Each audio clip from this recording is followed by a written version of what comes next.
Hello students of class 9th, my name is Vikas and I am here to teach you mathematics. As you know, currently we're discussing our chapter number 8, quadrilaterals, and now in this particular part we are going to attempt an example of chapter number 8, which is example number 5. So without wasting some more time, let's start our lecture. So अगर हम example number 5 को solve करने का try करें तो देखो example number 5 हमें क्या कह रहा है, हमें क्या प्रूफ करना है, हमें ये प्रूफ करना है कि bisector of angles of a parallelogram forms a rectangle. अगर देखा जाए क्या कह रहा है कि किसी भी पैरेललोग्राम के अंदर जो एंगल्स का बाइसेक्टर होता है ना, वो मेरे पास में एक रेक्टेंगल फॉर्म करता है। अब अगर देखा जाए इसको सिनॉप्सिस समझें तो देखो ये कुछ इस तरह से है। मान लेते हैं मेरे पास में एक क्या है, पैरेललोग्राम है ए बी सी डी। अब इस पैरेललोग्राम में देखो एंगल ए का कोई बाइसेक्टर है, यस या नो, एंगल डी का भी कोई बाइसेक्टर है, यस या नो। सिमिलरली मेरे पास में एंगल बी का भी कोई बाइसेक्टर है एंड क्लियरली मेरे पास में एंगल सी का भी कोई बाइसेक्टर है, यस या नो। अब ये देखो मेरे पास में एंगल डी का एक बाइसेक्टर था, एंगल ए का एक बाइसेक्टर था, एंगल बी का भी बाइसेक्टर था और एंगल सी का भी बाइसेक्टर था। और ये सारे बाइसेक्टर को अगर मैं ढंग से ऑब्जर्व करूं और इनके रेफरेंस में अगर मैं एक स्ट्रक्चर देखता हूं तो मेरे पास में एक क्या बन रहा है, एक क्वाड्रिलेटरल नहीं बन रहा क्या। इसको नाम दे देते हैं P Q R S, yes या नो। अब अगर देखा जाए ये पी क्यू आर एस आपके पास में जो क्वाड्रिलेटरल बना ना, ये पी क्यू आर एस आपके पास में क्या है, बोला सर ये पी क्यू आर एस मेरे पास में एक रेक्टेंगल होना चाहिए। ये बात हमें इस पर्टिकुलर क्वेश्चन में प्रूफ करनी है। ये बात हमें क्या करनी है, इस पर्टिकुलर क्वेश्चन में प्रूफ करनी है। अब जरा करें तो देखो, सिंस ये प्रूफ बेस्ड क्वेश्चन है तो सबसे पहले गिवन डेटा लिख लेते हैं। तो हमें क्या है कि देखो हम लिख लेते हैं कि ए बी सी डी क्या है, एक पैरेललोग्राम है। क्या है, ए बी सी डी मेरे पास में एक पैरेललोग्राम है जिसमें मेरे पास में क्या है, बोला सर अगर देखा जाए मेरे पास में जो ये एंगल ए है ना, एंगल ए का बाइसेक्टर कौन है, बोला sir A S. Angle D S, angle D का बाइसेक्टर कौन है, बोला sir D S. Angle R मैं बोलूं मेरे पास में जो ये एंगल सी एस का बाइसेक्टर कौन है, बोला सर सी क्यू। और एंगल बी का बाइसेक्टर कौन है, बी क्यू, यस या नो। अब अगर देखा जाए इस रेफरेंस में लिखें तो देखो मेरे पास में क्या है, बोला सर अगर हम यहां से ऑब्जर्व करें तो देखो एंगल ए का जो बाइसेक्टर है क्या है, तो देखा जाए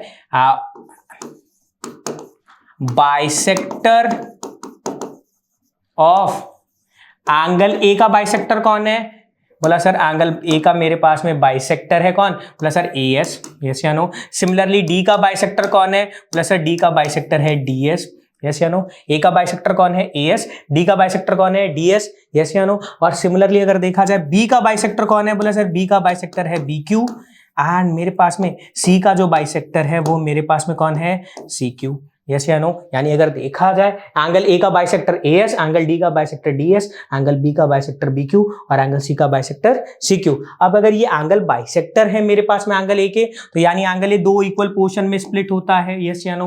एंगल डी भी दो इक्वल पोर्शन में स्प्लिट होता है, यस या नो। अब इस रेफरेंस में अगर देखा जाए मेरे पास में तो देखो जब मेरे पास में बाइसेक्टर को मैं आपस में मीट करता हूं ना, तो मेरे पास में क्वाड्रिलेटरल बनता है पी क्यू आर और एस। तो मुझे इस पर्टिकुलर क्वेश्चन में प्रूफ क्या करना है कि मुझे प्रूफ करना है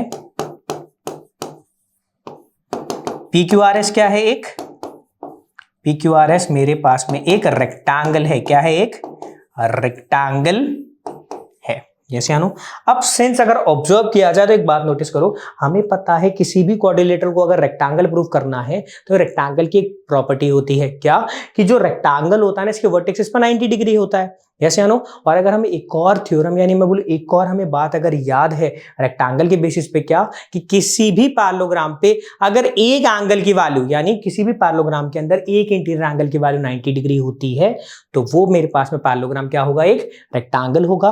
दैट मींस अगर मैं पी क्यू आर एस को पहले एक क्या प्रूफ कर दूं, पैरेललोग्राम, और उसके किसी एक वर्टेक्स पे क्या प्रूफ कर दूं कि एंगल कितने डिग्री का है, 90 डिग्री का। दैट मींस ये पी क्यू आर एस क्या हो जाएगा, मेरे पास में एक रेक्टेंगल प्रूफ हो जाएगा। अब जरा इसे प्रूफ करें तो देखो सिंस नाउ, तो देखो अब अगर देखा जाए मेरे पास में जो A B and C D sides है, ए बी पैरेलल है सी डी के, यस या नो। अब अगर देखा जाए लाइन मेरे को ए बी दिख रही है, ये पैरेलल किसके है, बोला सर लाइन ए बी मेरे पास में पैरेलल है सी डी लाइन के, यस या नो। अब अगर इसमें मैं ढंग से ऑब्जर्व करूं तो ए डी क्या हुई, बोला sir A D as a transversal हुई, यस या नो। अब देखो ये जो AD ट्रांसवर्सल है ये पैरेलल लाइंस पे बन रही है, यस या नो। अब अगर देखा जाए तो देखो इस ट्रांसवर्सल के रिस्पेक्ट में angle A and angle D क्या है, बोला सर देखो angle A and angle D मेरे पास में को इंटीरियर एंगल्स है। कैसे एंगल हैं, को इंटीरियर एंगल्स हैं, यस या नो। अब सिंस ये मेरे पास में कैसे एंगल्स है, को इंटीरियर एंगल्स हुए।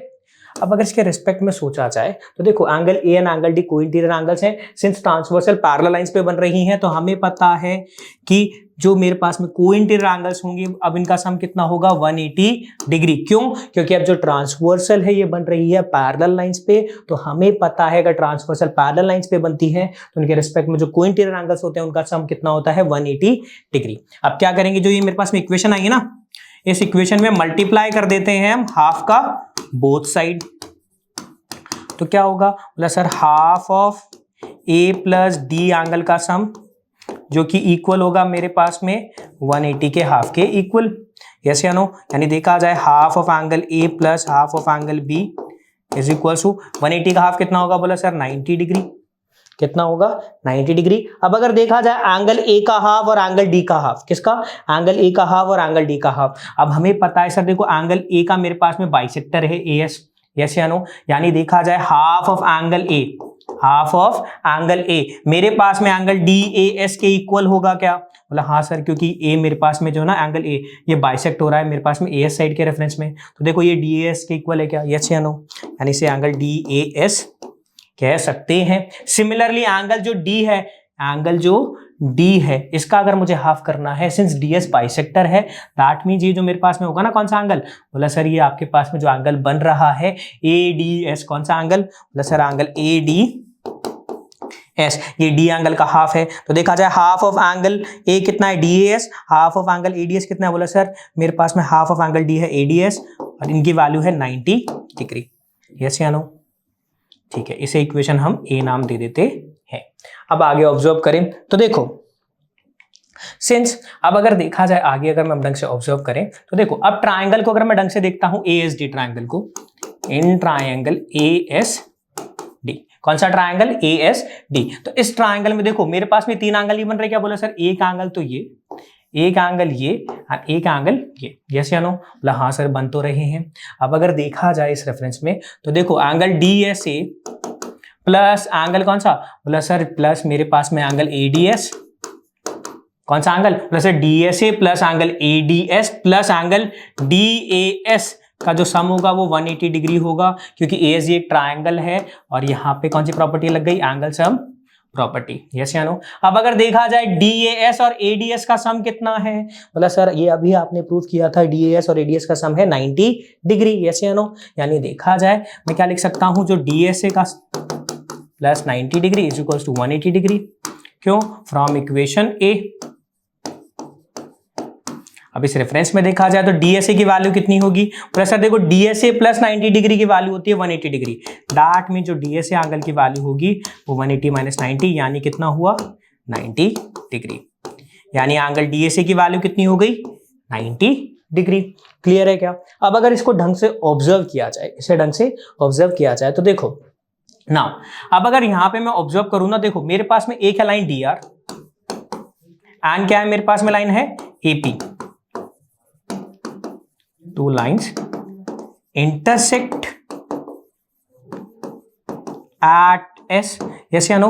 DR और AP लाइन इंटरसेक्ट होती है मेरे पास में S पॉइंट पे, यस या नो। सिंस DR और AP लाइन S पॉइंट पे इंटरसेक्ट होती है तो इसके रेफरेंस में बनने वाले ये जो दो एंगल्स है ना, बोला सर कौन से एंगल, बोला सर एंगल DSA और आप कह सकते हो एंगल DSR, ये कैसे एंगल हैं, बोला सर देखा जाए ये दो लाइंस आपस में इंटरसेक्ट होती हैं तो इंटरसेक्टिंग लाइन के अंदर पॉइंट ऑफ इंटरसेक्शन के जस्ट अपोजिट जो एंगल्स होते हैं वो होते हैं वर्टिकली अपोजिट एंगल्स, और हमें पता है ये एंगल्स कैसे होते हैं, इक्वल होते हैं। यानी एंगल DSA एंगल DSR के इक्वल है। क्लियर है क्या। यानी देखा जाए तो मेरे पास में angle DSA angle DSR equal है, और सिंस एंगल DSA की वैल्यू 90 डिग्री है दैट मींस एंगल DSR की वैल्यू भी कितनी होगी 90 डिग्री। यानी अगर देखा जाए इस क्वाड्रिलेटरल में, किस क्वाड्रिलेटरल में, PQRS क्वाड्रिलेटरल के अंदर एंगल S की वैल्यू कितनी हो गई, प्लस सर एंगल S की वैल्यू मेरे पास में 90 डिग्री हो गई। क्लियर है क्या। एंगल S की वैल्यू कितनी हुई 90 डिग्री हुई। अब अगर देखा जाए सिमिलरली अगर देखें हम देखो अब सिमिलरली देखें नाउ, अब अगर सिमिलरली मैं इस ऑब्जेक्टिव को देखूं तो देखो अब अगर मैं बात करता हूं किसकी, देखो A B and C D lines आपस में पैरेलल हैं, बोला सर हाँ A B and C D lines आपस में पैरेलल हैं। क्या है, देखो ये है ए बी लाइन, ये है सी डी लाइन, यस या नो। अभी देखा जाए यहाँ पे B C as a transversal की तरह एक्ट नहीं हो रही क्या, बोला हाँ सर बी सी एक ट्रांसवर्सल की तरह एक्ट हो रही है। अब जैसे ही बी सी ट्रांसवर्सल की तरह एक्ट हो रही है तो एक बार बताओ ये एंगल बी और एंगल सी कैसे हैं, बोला sir angle B plus angle C का जो सम होगा वो मेरे पास में 180 डिग्री होगा। क्यों, क्योंकि ये को इंटीरियर एंगल्स हैं, यस या नो। अब देखा जाए angle B plus angle C का सम कितना है 180 डिग्री, क्यों, क्योंकि को इंटीरियर एंगल्स हैं।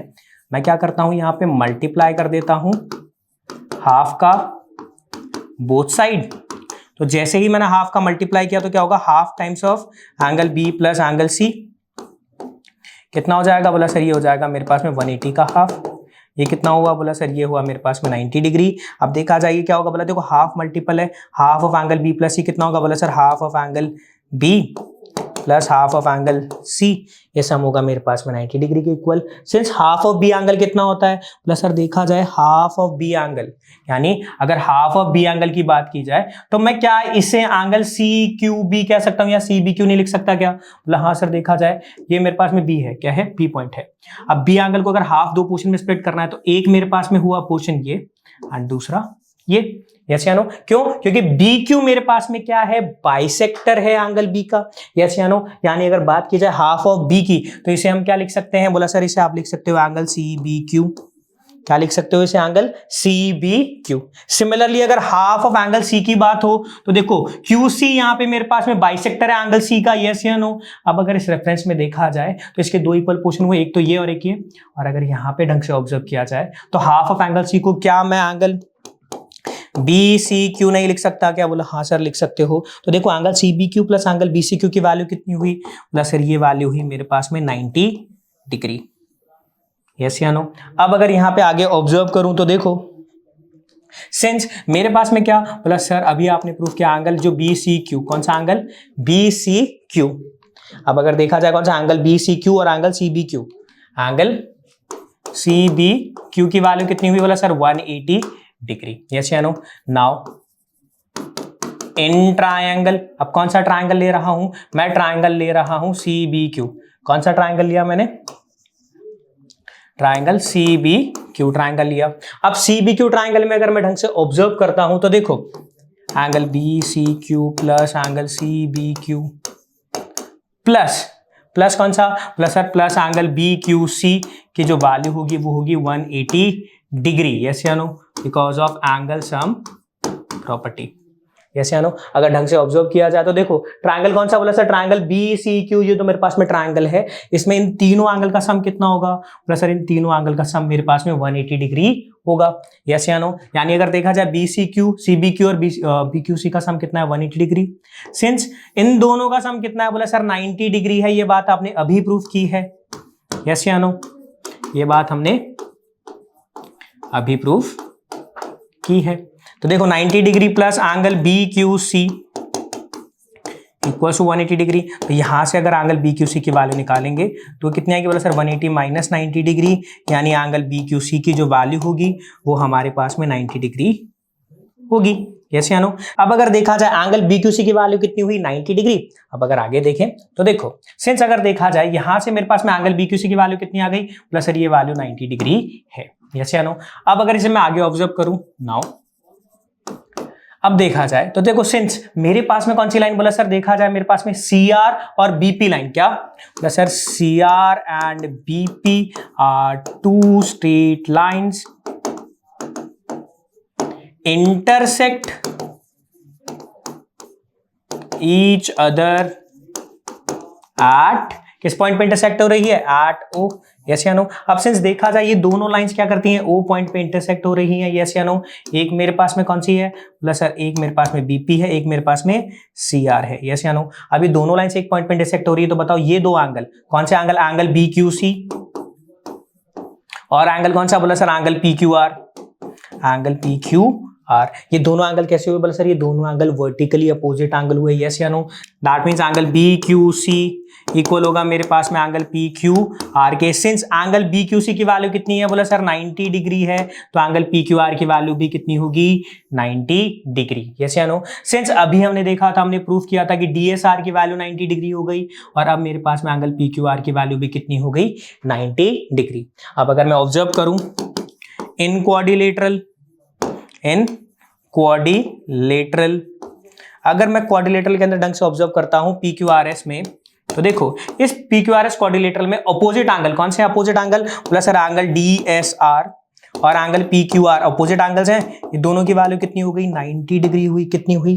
90 डिग्री हुई। तो सिमिलर लॉजिक से अगर देखा जाए तो मेरे पास में क्या हो गए? सिंस अपोजिट एंगल्स कैसे हो गए?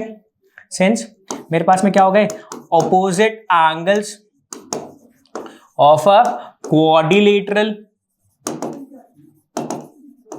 आर इक्वल, क्या होते हैं? किसी भी क्वाड्रिलेटरल में अगर अपोजिट एंगल इक्वल होते हैं, देयरफॉर वो क्वाड्रिलेटरल क्या होगा मेरे पास में? एक पैरेललोग्राम होगा।